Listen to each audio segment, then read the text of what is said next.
Hello students, welcome to the Gyan Tripti college online YouTube channel. आज हम B Sc first year की botany की जो पेपर सेकंड की यूनिट हमारी चल रही थी फंजाई से रिलेटेड, उसको कंटिन्यू करते हैं। देखो, इस यूनिट के अंदर सबसे पहले तो हम बात करते हैं कि हमने कौन कौन से टॉपिक्स को पढ़ लिया था। इस यूनिट के अंदर हमने पढ़ा था जनरल कैरेक्टर्स ऑफ फंजाई पढ़ लिए थे, यानी कि कवकों के सामान्य लक्षण। उसके बाद हमने इसके अंदर क्या पढ़ा था, उसके बाद हमने इसके अंदर जो पढ़ा था वो थे रिप्रोडक्शन इन फंजाई, यानी कि जो फंजाई होते हैं, कवक होते हैं, उनके अंदर जनन कितने प्रकार का होता है। 3 प्रकार का जनन, कायिक जनन, अलैंगिक जनन और लैंगिक जनन, यानी कि वेजिटेटिव रिप्रोडक्शन, असेक्सुअल रिप्रोडक्शन और सेक्सुअल रिप्रोडक्शन, तीनों टाइप्स पढ़ लिए थे। उसके बाद हम देख रहे थे क्लासिफिकेशन, देख रहे थे फंजाई का कि जो फंजाई का क्लासिफिकेशन है वो कितने टाइप का होता है और किस किस द्वारा किया गया है। इस कल की क्लास में हमने क्या देखा था कि जो क्लासिफिकेशन है फंजाई का वो 2 टाइप से किया गया है। एक तो प्राचीन क्लासिफिकेशन यानी कि प्राचीन वर्गीकरण, और एक मॉडर्न क्लासिफिकेशन यानी कि आधुनिक वर्गीकरण है। ठीक है, तो आधुनिक वर्गीकरण के अंदर हमने क्या देखा था, आधुनिक वर्गीकरण के अंदर हमने देखा था, देखो कि आधुनिक वर्गीकरण 3 साइंटिस्ट द्वारा अलग अलग दिया गया है। तो मार्टिन द्वारा, एंसवर्थ द्वारा और इलेक्ट्रोपोलस व मीम्स द्वारा। इसमें जो एग्जाम पॉइंट ऑफ व्यू से 2 इंपॉर्टेंट क्लासिफिकेशंस है वो है एक तो इलेक्ट्रोपोलस और मीम्स का और एक एंसवर्थ का। तो कल की क्लास में हमने एंसवर्थ का जो क्लासिफिकेशन था वो पढ़ लिया था। तो आज की क्लास में हम पढ़ते हैं इलेक्ट्रोपोलस व मीम्स का वर्गीकरण। इलेक्ट्रोपोलस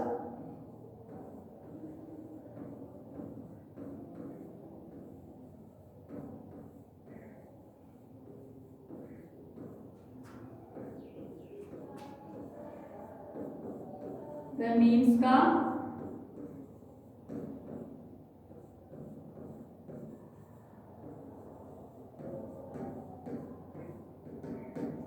वर्गीकरण। देखो, फंजाई से रिलेटेड जितने भी वर्गीकरण दिए गए थे उनमें से सबसे प्रचलित और सबसे जो स्पष्ट वर्गीकरण था वो किसका था, इलेक्ट्रोपोलस और मीम्स का था। ये वर्गीकरण दिया गया था 1979 में। किसके द्वारा, इलेक्ट्रोपोलस और मीम्स द्वारा। देखो, इलेक्ट्रोपोलस और मीम्स ने अपने जो वर्गीकरण दिया था उसके अंदर क्या किया था, इन्होंने कवकों को अपने वर्गीकरण के अंदर 2 पार्ट्स में डिवाइड किया गया था। कितने, सॉरी 3 पार्ट में या 3 डिविजन्स में डिवाइड किया था। कौन कौन से थे वो 3 डिविजन्स, देखते हैं। सबसे पहला डिवीजन था हमारे पास जिम्नोमाइकोटा। वो तो ठीक, उससे पहले हम ये देखते हैं कि इनको कवकों को उन्होंने कौन से किंगडम के अंदर रखा था। कवकों या फंजाई को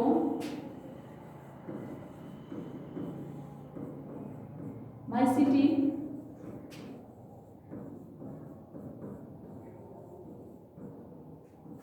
जगत, माइसिटी जगत, या फिर क्या बोल सकते हैं हम इसे, माइसिटी किंगडम।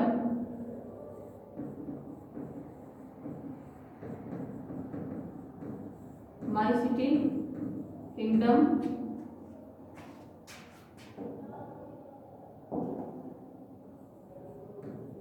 में रखा गया। ठीक है, अब माइसिटी किंगडम में जो रखा गया, लेकिन अभी माइसिटी किंगडम को आगे कितने पार्ट्स में डिवाइड किया गया, इनको आगे 3 पार्ट्स में डिवाइड किया गया। ये हम एक चार्ट, फ्लो चार्ट बना लेते हैं इसका। फंजाई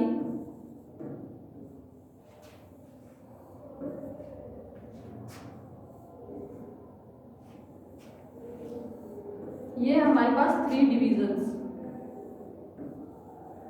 जिनके बेस पे क्या किया गया है, फंजाई को 3 डिविजन्स में बांटा गया। कौन कौन से डिवीजन थे ये, सबसे पहला डिवीजन है जिम्नोमाइकोटा, जिम्नोमाइकोटा,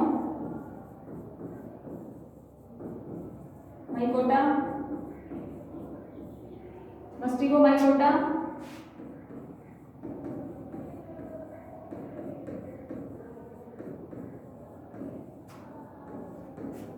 and third is Amastigomaicota।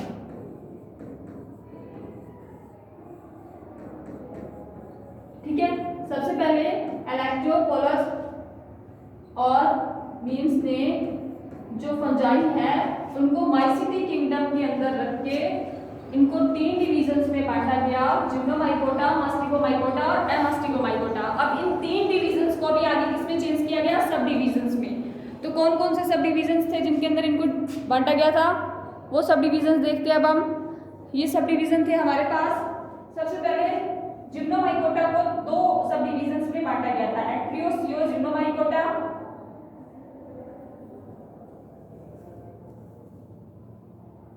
एक्ट्रोसियो जिम्नोमाइकोटिना। दिखते हैं तो फर्स्ट है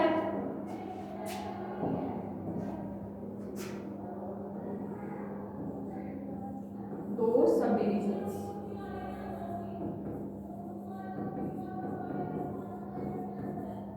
सबसे पहला है हमारे पास एक्रेसियो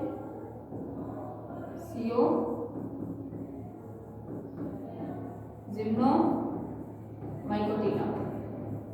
ये हमारा फर्स्ट सब डिवीजन।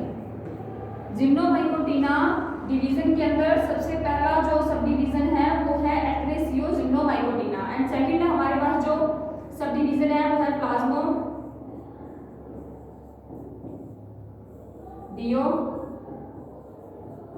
जिम्नोमाइकोटिना। ओके, इसी प्रकार ये तीनों डिवीजन्स को आगे इनके सब डिवीजन्स में बांटा गया। अभी हमने जो सब डिवीजन्स देखे वो हमने देखे जिम्नोमाइकोटा के। उसके बाद हम जो सब डिवीजन्स देखेंगे वो देखेंगे मस्टिकोमाइकोटा के और एमास्टिकोमाइकोटा के। अब जो मस्टिकोमाइकोटा है उसको कितने डिवीजन्स में बांटा गया? इनको दो डिवीजन्स में बांटा गया। ये कौन कौन से हैं? हैप्लोमास्टिकोमाइकोटिना और डिप्लोमास्टिकोमाइकोटिना। तो हम लिख लेते हैं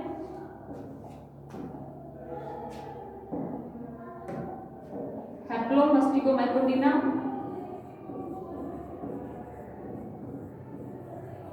हैप्लोमास्टिकोमाइकोटिना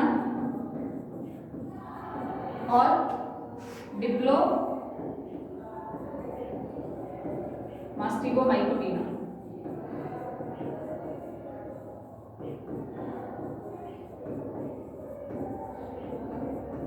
ये हो गया हमारे पास मस्टिकोमाइकोटा डिवीजन के सब डिवीजन्स। ठीक है, इसको भी दो सब डिवीजन्स में बांटा गया और इनको भी दो सब डिवीजन्स में बांटा गया। उसके बाद हमारे पास नंबर 3 पे आता है एमास्टिकोमाइकोटिना। अब हम देखते हैं जो एमास्टिकोमाइकोटा डिवीजन है हमारे पास, इसको कितने डिवीजन्स में बांटा गया है?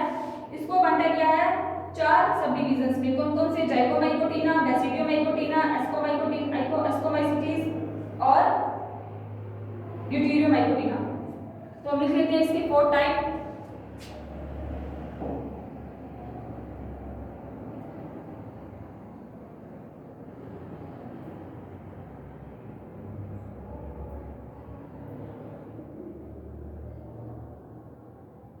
ठीक है, किसके लिख रहे हैं अब हम लिखते हैं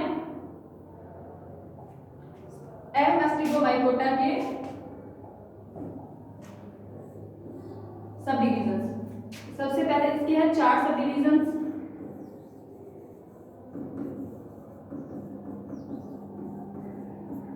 सबसे पहला है जाइगोमाइकोटिना,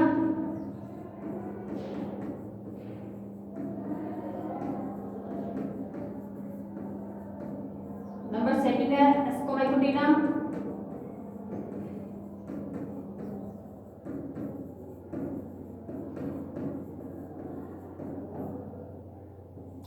थर्ड है बेसिडियोमाइकोटिना,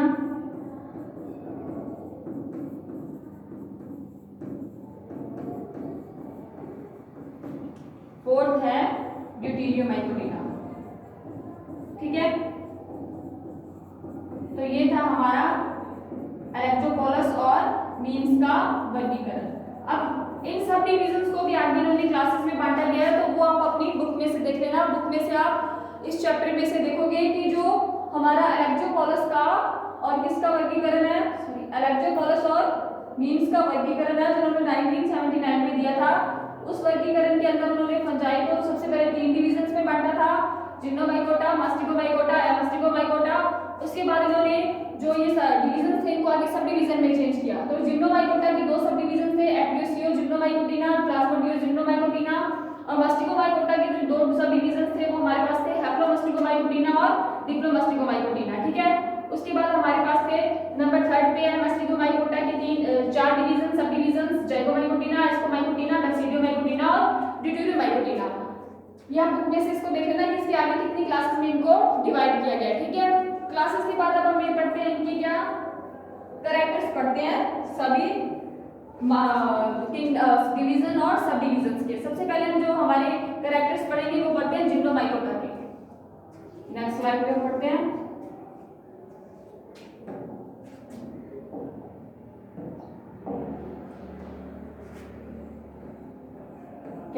characters of gymno mycota division. सबसे पहले हमारा जो डिवीजन था वो कौन सा था, जिम्नोमाइकोटा। तो सबसे पहले हम उसी से स्टार्ट करते हैं, जो हम फंजाई की प्रैक्टिस पढ़ेंगे कि कैरेक्टर्स ऑफ जिम्नोमाइकोटा डिवीजन। अब जिम्नोमाइकोटा डिवीजन के क्या थे हमारे पास, देखो ये जो होते हैं इनके अंदर कोशिका भित्ति नहीं पाई जाती है, ठीक है।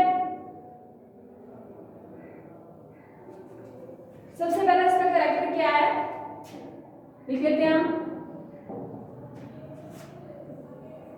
कि जिम्नो माइकोटा डिवीजन के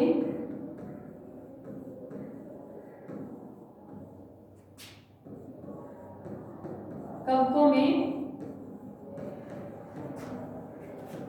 कोशिका भित्ति नहीं पाई जाती, यानी कि जो जिम्नोमाइकोटा के अंदर कवक आएंगे उनके अंदर कोशिका भित्ति का अभाव होगा। वैसे जो नॉर्मली जो कवक होते हैं उनकी कोशिका भित्ति किसकी बनी होती है, काइटिन की बनी होती है, लेकिन जिम्नोमाइकोटा के अंदर आने वाले कवकों में कोशिका भित्ति होगी नहीं, ठीक है। कोशिका भित्ति का अभाव होता है, यहाँ कोशिका भित्ति नहीं होती, ठीक है।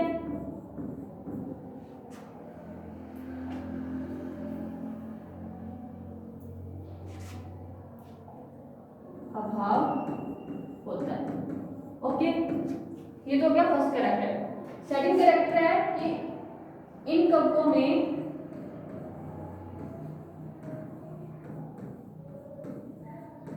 फैगोट्रॉपिक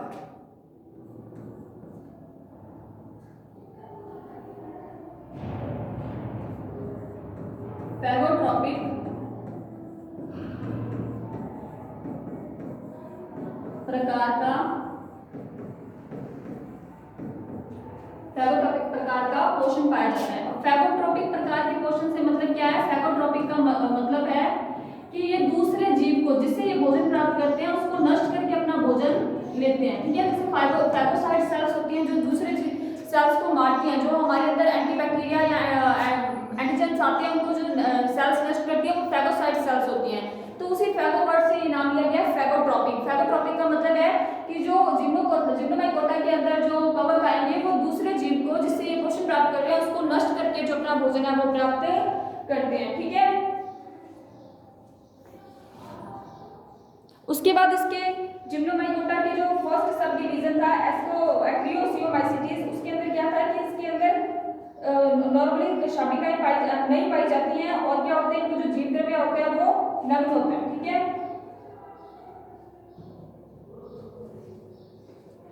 तो नेक्स्ट कैरेक्टर है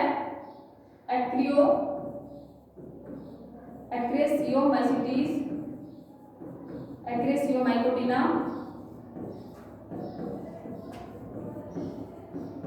सब डिवीजन में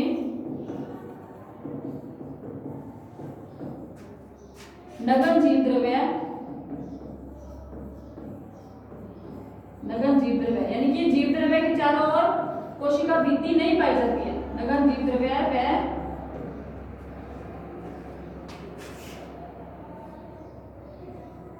कशाभिकाएं अनुपस्थित होती हैं।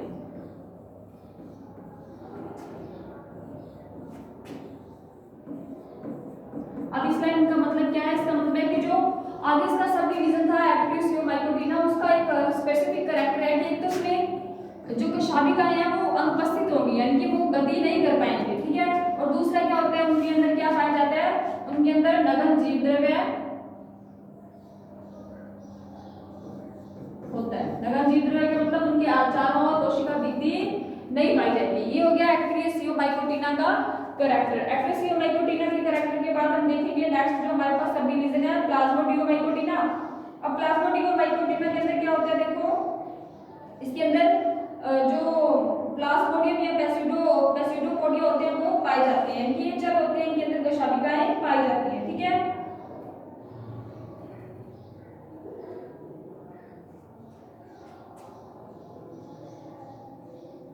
अब लिख देते हैं हम इनके अंदर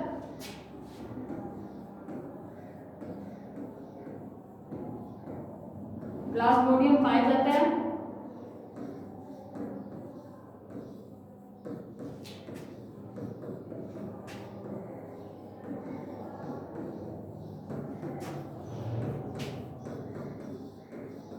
वेल लैंगिक जनन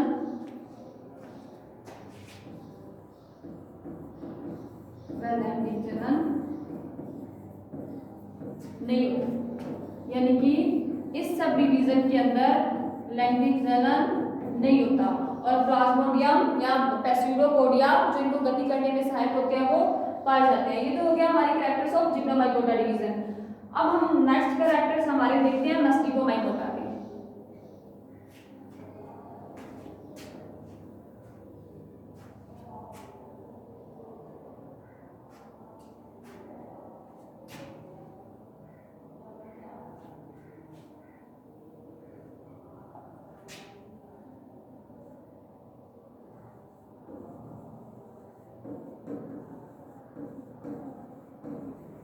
कौन से डिवीजन के कैरेक्टर्स देखते हैं हम?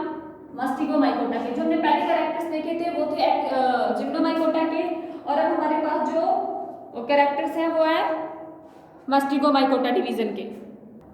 इनके कैरेक्टर्स देखो क्या है। इनके कैरेक्टर्स में है कि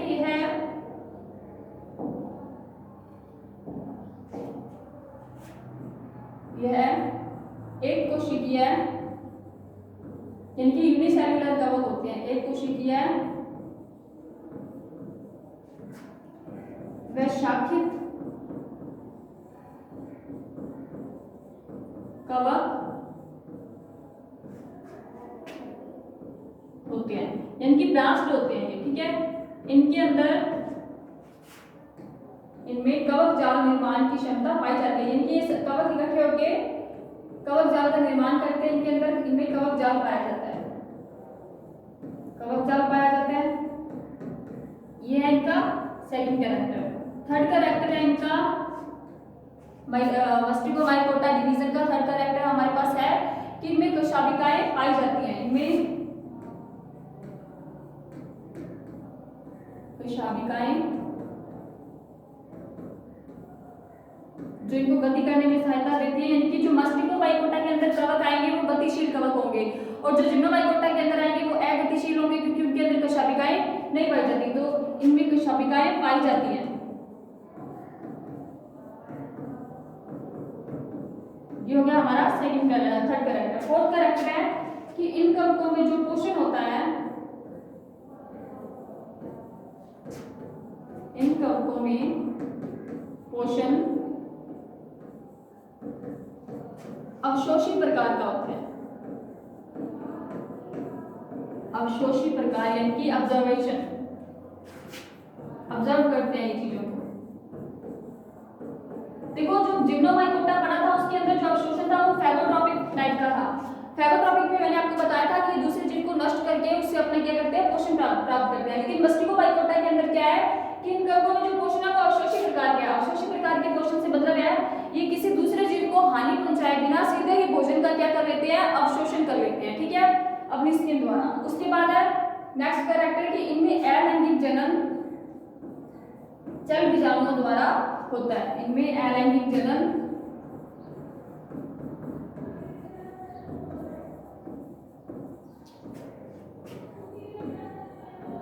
चल बीजाणुओं द्वारा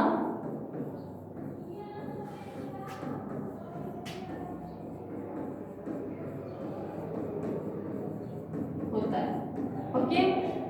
उसके बाद है नेक्स्ट, इनमें लैंगिक जनन भी पाया जाता है। जो जर्गोमैक्रोटिसिटा था उसके अंदर लैंगिक जनन नहीं पाया जाता था, लेकिन इनमें लैंगिक जनन पाया जाता है, वे विभिन्न विधियों से होते हैं।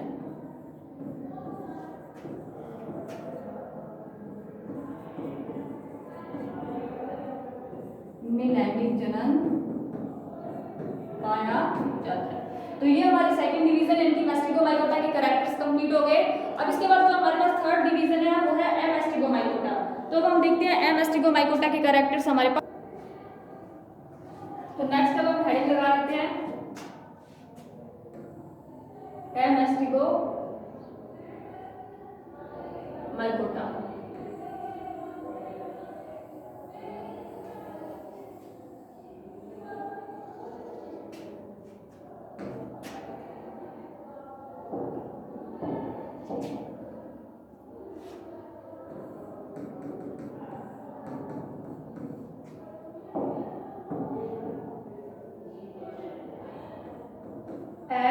मैस्टिगो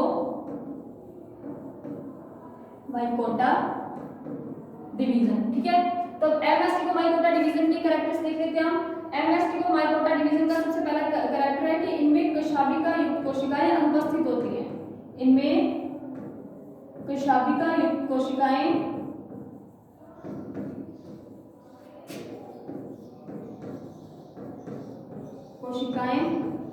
अनुपस्थित होती है, यानी कशाभिकाएं नहीं पाई जाती और ये गति नहीं कर सकते हैं, गतिशील होते हैं। इनमें कशाभिका युक्त कोशिकाएं अनुपस्थित होती हैं।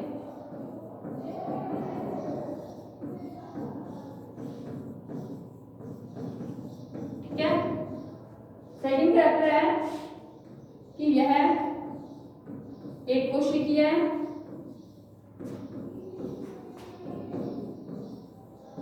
पटयुक्त, यानी इनके पट पाए जाते हैं, बीच में डिफरेंशिएट हुए होते हैं। ये पटयुक्त व शाखित होते हैं, ब्रास्ट होते हैं, ये जो कवक होते हैं मैस्टिगो माइकोटा के शाखित होते हैं। ठीक है, थर्ड कैरेक्टर है, इनमें तारक केंद्र होता है जो विभाजन के दौरान बनता है, वो नहीं पाया जाता। इनमें तारक केंद्र या सेंट्रियोल नहीं पाया जाता। तारक केंद्र कहाँ बनता है? तंतु तंतुओं से तारक केंद्र बनते हैं ना, अर्धसूत्रीय समसूत्रीय विभाजन होते हैं तब, तो वो जो तारक केंद्र होते हैं वो मैस्टिगो माइकोटा में नहीं पाया जाता, बल्कि मैस्टिगो माइकोटा में पाया जाता है, नहीं पाया जाता। ठीक है, उसके बाद नेक्स्ट है कि इनमें पोषण अवशोषी प्रकार का होता है, जैसा कि मैस्टिगो माइकोटा में हुआ था। इनमें पोषण अवशोषी प्रकार का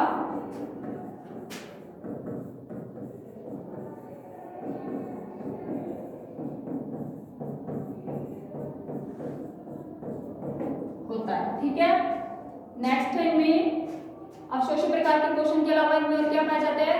और इनमें देखो जो अलैंगिक जनन होता है वो अलैंगिक जनन पाया जाता है। इनमें अलैंगिक जनन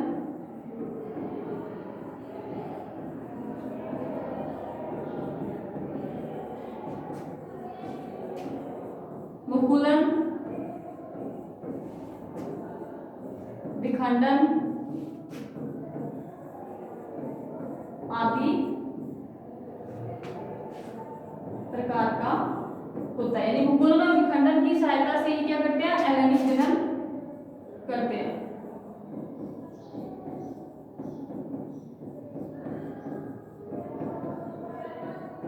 ठीक है, नेक्स्ट है इनमें लैंगिक जनन भी पाया जाता है। इनमें लैंगिक जनन भी पाया जाता है,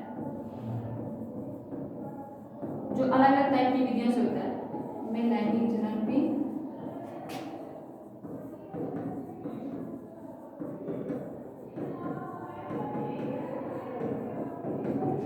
ठीक है। तो ये देखो आज की क्लास में हमने जो एक्जोपोलस और एक्जोपोलस और मीम्स का वर्गीकरण पढ़ा है, उस वर्गीकरण में हमने पढ़ा कि इसको कितने भागों में, कितने डिवीजन, कितने सब डिविजन्स में बांटा, और पर्टिकुलर एक एक सब डिवीजन के हमने कैरेक्टर्स पढ़े। ठीक है, तो क्लासिफिकेशन वाले टॉपिक की जो क्लास है वो खत्म हो चुकी है। अब नेक्स्ट टॉपिक करेंगे हम हमारी नेक्स्ट क्लास में। तो आज की क्लास के लिए थैंक यू सो मच।